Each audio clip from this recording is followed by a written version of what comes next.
जब कोई भी यमदूत अयोध्या में प्रवेश नहीं कर पाया तो इससे क्रोधित यमराज स्वयं अयोध्या की ओर चल दिए। पर जैसे ही वे अयोध्या के मुख्य द्वार पर पहुंचे, हनुमान जी ने उनका मार्ग रोक दिया और काफी कहा सुनी के बाद भी जब हनुमान जी ने यमराज को अंदर नहीं जाने दिया तो यमराज ने क्रोधित होकर अपने भयानक यम दंड से हनुमान जी पर प्रहार कर दिया। पर वे शायद यह भूल गए वे सिर्फ काल हैं और हनुमान जी महाकाल। दरअसल त्रेता युग के अंत में श्री राम की लीला समाप्त होने को थी और तभी अचानक पूरे यमलोक में शोक मनाया जाने लगा, क्योंकि कुछ देर पहले ही यमराज घायल अवस्था में कराहते हुए पृथ्वी से यमलोक में प्रवेश किए थे। किसी भी यमलोक वासी को यह समझ नहीं आ रहा था कि क्या हुआ है और सभी के काल यमराज की ये दशा किसने की। ऐसा कौन पृथ्वीवासी है जो यमराज से भी शक्तिशाली है? असल में ये सब कुछ दिन पहले हुए यमराज और चित्रगुप्त के बीच एक गंभीर बहस का परिणाम था। चित्रगुप्त ने यमराज से कांपते हुए कहा, प्रभु अब वो समय आ गया है जब आपको श्री राम से पृथ्वी लोक छोड़ने का आग्रह करना होगा, पर इसमें एक बहुत ही बड़ी समस्या है। इस पर यमराज ने कहा, कैसी समस्या चित्रगुप्त, साफ साफ बताओ।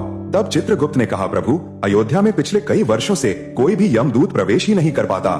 इस वजह से अयोध्या के किसी भी मनुष्य की मृत्यु नहीं हो पा रही।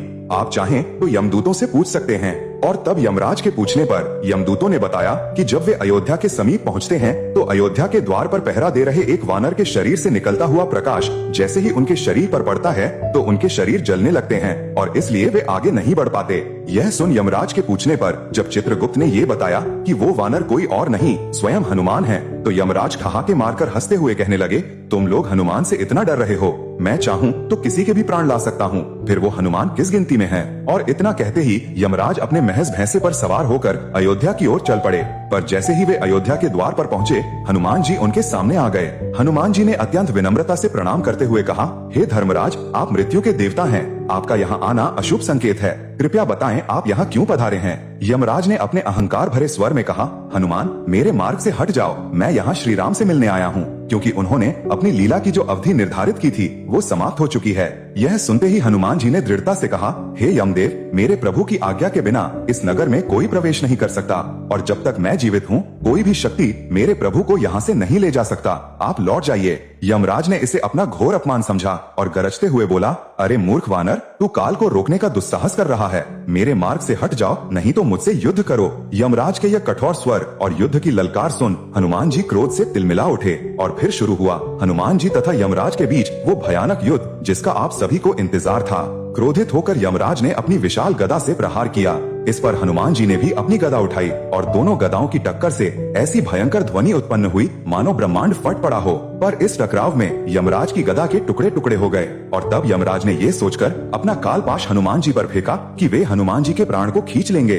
पर हनुमान जी ने उसे हवा में ही पकड़ा और अपने दोनों हाथों से ऐसा खींचा कि उसके टुकड़े टुकड़े हो गए। अपनी पराजय समीप देख यमराज क्रोध से तिलमिला उठे। उन्होंने अपना सबसे प्रलयकारी अस्त्र यम दंड निकाला और गर्जना करते हुए हनुमान जी पर अमोघ यम दंड से प्रहार कर दिया। उस प्रलयकारी यमदंड को अपनी ओर आता देख हनुमान जी का शांत और सौम्य मुखमंडल प्रलयकारी तेज से धक उठा। उन्होंने अपना रूप इतना विकराल उनके सामने एक चींटी के समान लगने लगे और जैसे ही वो अमोघ यमदंड उन तक पहुंचा, हनुमान जी ने अपना विशाल मुख खोला और उस अमोघ यमदंड को ठीक वैसे ही निगल गए जैसे उन्होंने भगवान शिव का त्रिशूल निगला था। ये देख यमराज के होश उड़ गए और इसी समय क्रोधित हनुमान जी ने यमराज पर अपनी गदा से ऐसा प्रहार किया कि यमराज दर्द से कराते हुए भागने लगे। उन्होंने युद्ध से पीछे हटना ही उचित समझा। यमलोक पहुंचकर भी यमराज कांप रहे थे, वे पराजित हो चुके थे और अब उनके मन में हनुमान जी को परास्त करने की तीव्र इच्छा ने जन्म ले लिया था। वे हनुमान जी से लड़ने के लिए अपनी शक्ति को बढ़ाने लगे। उधर एक दिन हनुमान जी श्री राम के चरणों को दबा रहे थे और श्री राम सिंहासन पर बैठे कुछ सोचते हुए अपने हाथ से अंगूठी निकालकर निहार रहे थे। तभी वो अंगूठी उनके हाथ से छूटकर फर्श की एक दरार में जा गिरी। श्री राम ने तुरंत कहा, हनुमान मेरी अंगूठी गिर गई, जल्दी लेकर आओ, कहीं खो ना जाए। हनुमान जी ने तुरंत अति सूक्ष्म रूप धारण किया और उस अंगूठी के पीछे तीव्र गति से ओढ़ चले। पर ये क्या, हनुमान जी अपनी पूरी गति से ओढ़ रहे थे पर वे अंगूठी को पकड़ ही नहीं पा रहे थे। उन्होंने पूरी पृथ्वी के कई चक्कर लगा दिए पर अंगूठी की गति और तीव्र होती गई। हनुमान जी पसीने पसीने हो गए। उनको समझ नहीं आ रहा था कि प्रभु की ये कैसी लीला है। इधर हनुमान जी अंगूठी के पीछे भाग रहे थे, उधर यमराज अयोध्या की ओर दोबारा प्रस्थान कर चुके थे। तभी हनुमान जी ने देखा वो अंगूठी सुमेरु पर्वत की एक कंदरा में जा गिरी। हनुमान जी तुरंत वहां पहुंचे पर गुफा के द्वार पर बैठे एक वानर ने उन्हें रोकते हुए कहा, कौन हो तुम? इस पर हनुमान जी ने कहा, मैं हनुमान हूँ। ये सुनकर वो द्वारपाल वानर ठहाके मारकर हंसते हुए बोला, इतना दुर्बल वानर हनुमान कैसे हो सकता है, और असली हनुमान जी तो अंदर हैं। ये सुन आश्चर्य से हनुमान जी ने अंदर वाले हनुमान जी से मिलने की इच्छा जताई। जैसे ही द्वारपाल वानर अनुमति लेकर आया, हनुमान जी ने अंदर प्रवेश किया और अंदर आते ही उन्होंने एक ऐसे दिव्य वातावरण का अनुभव किया जो स्वयं श्री राम के समीप होने से भी अधिक मनोरम था। और तभी सामने सिंहासन पर बैठे एक अत्यंत ही दिव्य और विशाल हनुमान जी ने कहा, आओ हनुमान, तुम्हारा स्वागत है। इस पर हनुमान जी ने कहा, हम दोनों हनुमान कैसे हो सकते हैं? तो उन विशाल हनुमान ने कहा, मैं पिछले कल्प का हनुमान हूँ और तुम इस कल्प के, कहो क्यों आए हो? तब हनुमान जी ने कहा, मैं प्रभु की अंगूठी लेने आया हूँ, वह इसी गुफा में आई है। इस पर उन विशाल देहधारी हनुमान जी ने अंगूठी की एक विशाल ढेर को दिखाते हुए कहा, ले लो, इसमें से जो भी हो। हनुमान जी उन सारी अंगूठी को आश्चर्य से देखते रह गए। तब अंदर बैठे हनुमान जी ने समझाया, जब जब पृथ्वी पर श्री राम अवतार की लीला पूर्ण होती है, श्री राम अपने हनुमान को इसी तरह अंगूठी लेने भेजते हैं और यहाँ वो अंगूठी 1 से 2 हो जाती है। एक हनुमान लेकर चले जाते हैं, दूसरी यहीं रह जाती है और ये लो तुम्हारी ये अंगूठी। इधर हनुमान जी इस लीला में उलझे थे और उधर यमराज अपनी पूरी शक्ति से अयोध्या के द्वार पर पहुंचकर हनुमान जी को पुकारने लगे। और तभी वहाँ एक आकाशवाणी हुई, हे धर्मराज, श्री राम आपका इंतजार कर रहे हैं, आप हनुमान के आने के पहले ही उनके महल पहुँचो। यमराज ने अपना वेश बदला और तुरंत श्री राम के भवन में प्रवेश किया। श्री राम ने उन्हें बैठने को कहा।